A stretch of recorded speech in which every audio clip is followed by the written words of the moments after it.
साड़ी पहनने का तो बहाना चाहिए, और उसमें भी वर्ल्ड साड़ी डे पर तो मेरी दादी को मैंने देखा है, मेरी नानी को, मेरी माँ को, मेरे सासू माँ को, सबने, यानी मुझे कभी कभी लगता है कि साड़ी कन्वीनियंट नहीं रहती है, उसके कारण सब आज गाउन पहन रहे हैं या चनिया चोली पहनते हैं।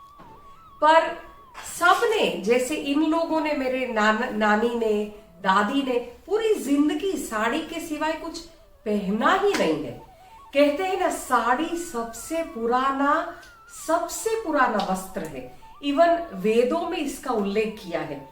यजुर्वेद में सबसे पहले इसका उल्लेख मिलता है, और ऋग्वेद में तो स्पेसिफिकली कहा गया है कि जब पूजा पाठ यज्ञ करते हैं तो ड्रेस कोड साड़ी को बहुत ज्यादा उसमें महात्म्य देकर डिस्क्रिप्शन दिया हुआ है कि साड़ी का इंपॉर्टेंस क्या है। और सबसे बड़ा देखिए ना, ये एक बुनकर ने इसको बुना होगा तो कितना ताना बाना, जितना डिजाइन, जितना कलर ज्यादा, उतना ताना बाना ज्यादा बुनना पड़ता है।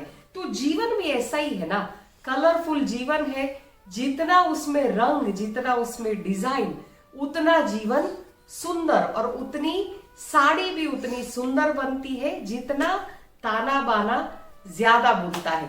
हमारे आज मैं याद करना चाहूंगी हमारे इंदिरा गांधी जी। उन्होंने पूरी जिंदगी, उस समय में तो शिफॉन, जॉर्जेट सब बहुत ही अच्छी साड़ियां आती थी, बहुत अच्छे मटेरियल की, पर उन्होंने हमेशा जीवन में कॉटन, हैंडलूम, और उनकी साड़ियां भी एक मार्क था उनका, साड़ी वो जो पहनते थे।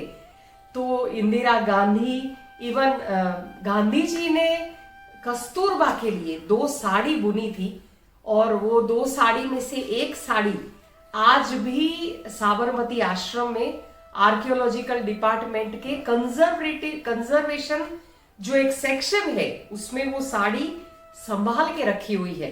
कहते हैं गांधी जी ने व्हाइट साड़ी पूरा बॉर्डर लगाकर कस्तूरबा के लिए बुनी थी, और दूसरी जो साड़ी उन्होंने बुनी थी वो कस्तूरबा के देहांत के बाद उनके पार्थिव शरीर पर चढ़ाई गई थी, दूसरी साड़ी जो गांधी जी ने बुनी थी। तो ये महात्म्य है हमारी साड़ी का, हमारा इंडियन ट्रेडिशन का, हमारी संस्कृति साड़ी है। कहते हैं ना, इतना लंबा वस्त्र, पूरे दुनिया में कहीं पे भी इतना लंबा वस्त्र, और आप इसको जैसे भी रैप करना चाहे। मुझे तो याद है बचपन में वो माँ की साड़ी पहनकर घूमते रहते थे, और मुझे लगता है कि कोई भी बच्ची या कोई भी लेडी ऐसी नहीं होगी जिसने बचपन में ये एक्टिविटी को एंजॉय नहीं किया हो। माँ की साड़ी पहन के घूमना इतना अच्छा लगता था तब। देखो, साड़ी पहनना ही एक अपने आप में गर्व महसूस होता है। तो ये है हमारी साड़ी।